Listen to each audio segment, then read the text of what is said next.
हेडलाईन्सचे प्रायोजक आहे NBC bearings, लांब पळण्यासाठी। आम्हाला न्याय मिळणार की फक्त मावळलाच निधी मिळणार? डीपीडीसी बैठकीत खासदार सुप्रिया सुळेंचा सवाल। तर ताईसारखा मावळ मावळ का करता? आम्ही बारामतीचा उल्लेख तरी केला का? सुनील शेळकेंचं उत्तर। बैठकीत निधीबाबत बोलण्याचा खरा अधिकार समिती सदस्यांचा, आमदार खासदारांचा नाही। अजितदादांनी सुप्रिया सुळे आणि कोल्हेंना सुनावलं। सुप्रिया सुळेंच्या सूचनेनंतर बैठकीतून अजितदादांचा मुख्यमंत्री शिंदेंना फोन। दिल्लीतील अधिवेशनाआधी मुख्यमंत्र्यांनी खासदारांची बैठक घेण्याची सुळेंची विनंती। मंत्री चंद्रकांत पाटील आणि खासदार सुप्रिया सुळे यांच्यात चर्चा। पुण्यातील डीपीडीसी बैठकीत सुळे आणि चंद्रकांत पाटलांमध्ये चर्चा। केंद्रीय गृहमंत्री अमित शहा 2 दिवस पुण्यात भाजपच्या अधिवेशनात पदाधिकाऱ्यांना मार्गदर्शन करणार। विधानसभेचा रोड मॅप ठरवला जाईल।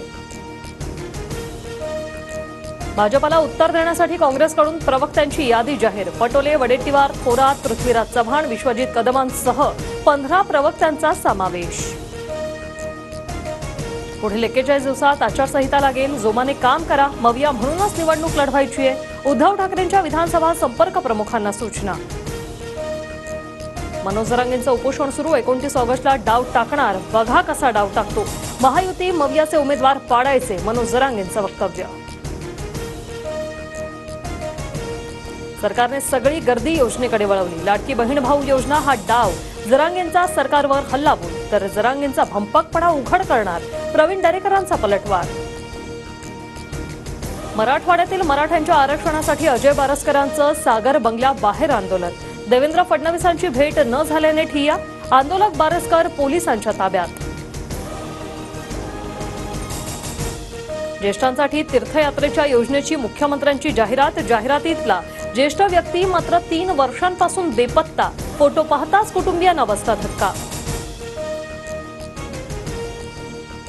पुण्यातील बैठकीत पवार काका पुतणे एकत्र। जिल्हा नियोजन बैठकीसाठी शरद पवार आणि अजितदादा समोरासमोर।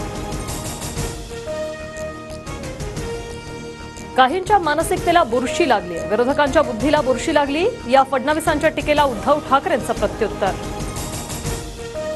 मलाही एक चित्रपट काढायचा आहे, मात्र मी चित्रपट काढला तर अनेकांचे मुखवटे फाटले जातील।